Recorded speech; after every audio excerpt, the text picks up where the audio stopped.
Hey everyone, I'm Charlotte, and in honor of Turner Syndrome Awareness Month this February, I thought I would share an essay I recently wrote about my journey with Turner's and the medical side of my life. It's called Butterflies, Blood Tests, and X-Rays. There was a slim chance that I would even be born, like a 1 in 3% chance kind of slim. But somehow, against all the odds, I'm here now, and I was diagnosed with Turner syndrome. My doctor luckily noticed the signs and ordered the testing for it when I was born. Turner's is a genetic condition that mostly affects height, but also affects our hearts, bones, kidneys, and more.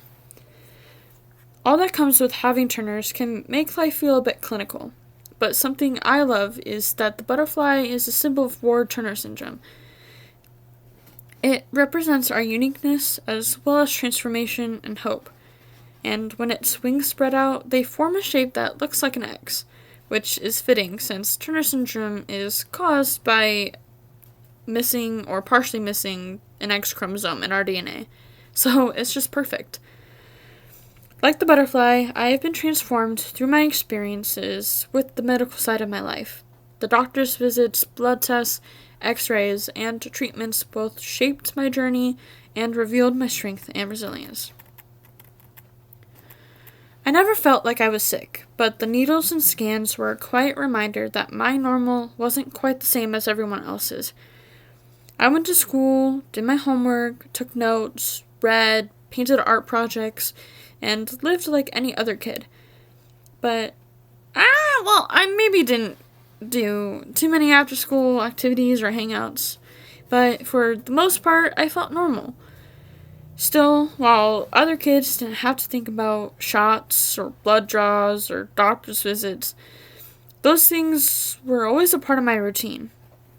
In a sense, I've lived two lives. The everyday life of a regular kid and the patient life, filled with appointments and medical tests. I never felt ruled by Turner syndrome, but I couldn't have expected the way technology quietly shaped my story. I never really minded going to the doctor or doing most of those tests. In fact, I found them interesting. The click of the x-ray camera, the cool smoothness of the exam table, the way the images of my bones appeared on the screen. But the yearly blood draw, that was the one thing I dreaded. It always came with the same tight squeeze of the tourniquet, sharp pinch of the needle, and breath-catching feeling that flooded me. It always made my stomach flutter, but as time went on and the more I had to do, the more I got used to it, and the more I was able to relax.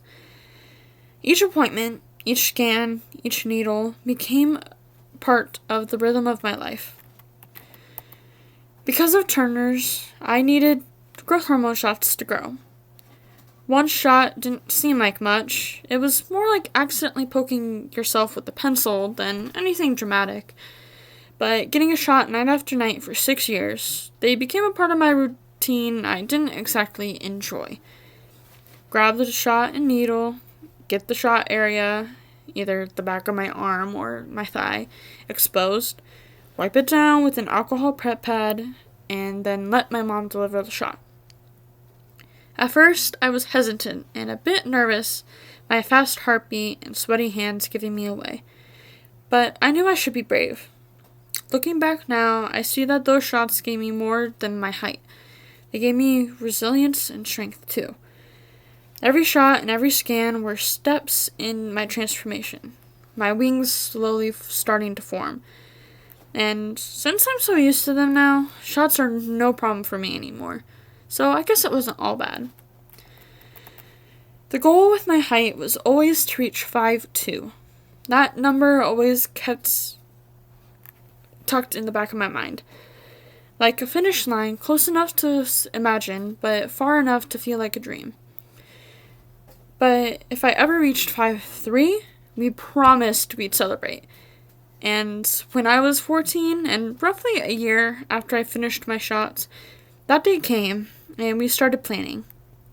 I decided to celebrate at the Henry Dorley Zoo, which is one of my favorite places, and was always full of life. My friends walked beside me in our matching shirts, and with smiles on our faces, we moved from exhibit to exhibit. My aunt even made us cupcakes to enjoy. It all felt like a victory lap, like proof that all those years of needles and routines were worth it and meant something real. And somehow I didn't just reach 5'3". I kept going. I'm currently 5'4", almost 5'5". Every fraction like a small miracle. Like stretching my wings just a little wider.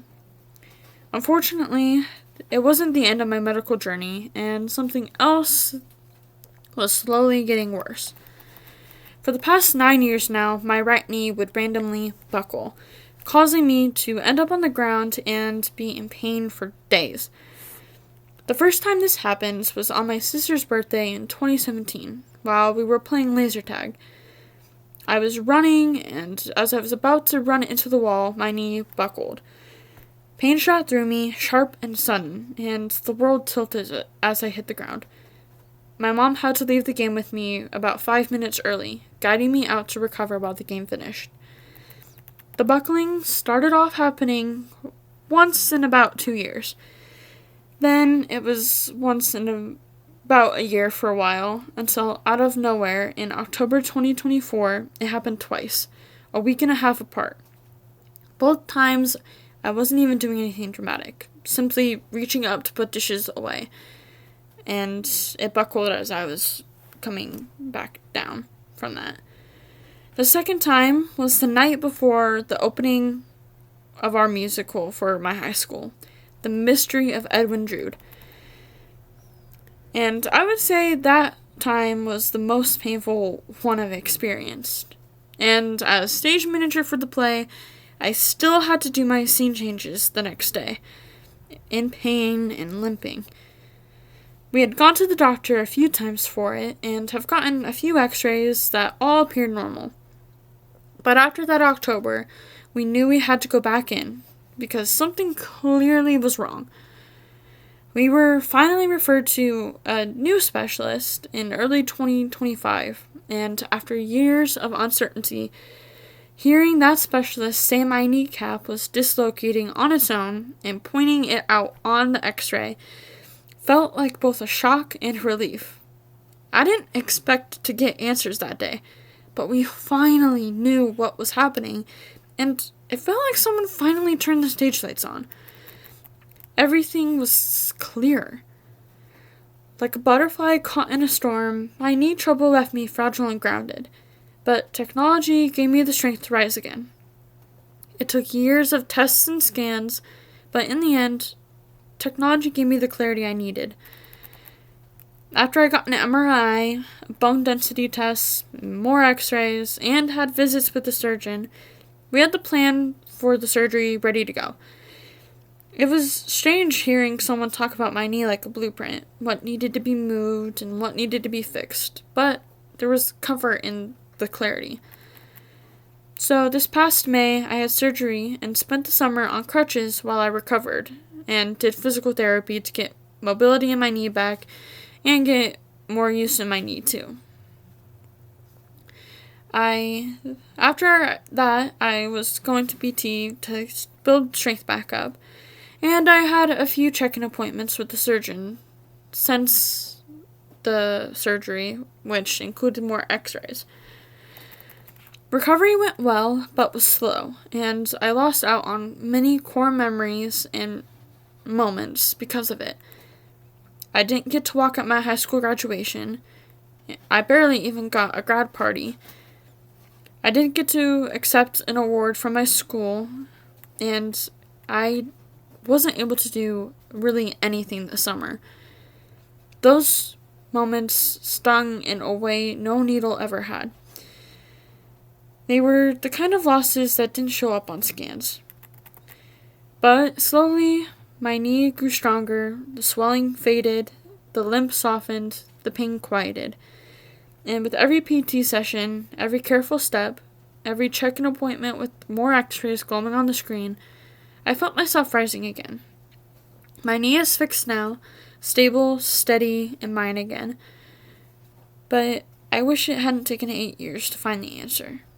The specialist saw it in one glance. One look at that x-ray, and the truth was right there. It's hard to not wonder how different things might have been if someone had noticed sooner. But my knee surgery showed me that setbacks don't define me. Resilience and strength do. It also showed me that all of the medical stuff wasn't just about monitoring. It can bring answers and healing. And for the first time, I began to see that my normal life and my medical life weren't separate at all, but two sides of the same story, just like a butterfly's wings forming a perfect whole. Technology may feel clinical, but for me, it has been deeply personal. It measured my growth, revealed my strength, and gave me answers when I needed them most. Turners and medical issues don't rule me, but they shaped me into who I am. I don't know what challenges the future will bring, but I do know this. I've faced needles, scans, surgeries, and setbacks, and I've come out stronger every time. That resilience is my story, and it will carry me forward. Whatever challenges come next, I know I have the wings to face them. That was the end. I hope you have enjoyed the video. If you did, please leave a like and share so whoever needs it can find it. And also leave a comment below, and I'll do my best to respond to all of them. I'll be leaving a link in the description for the Turner Syndrome Foundation and for the Turner Syndrome Society if you would like to check out those sites to learn more or donate to research. Thank you for watching, and goodbye for now.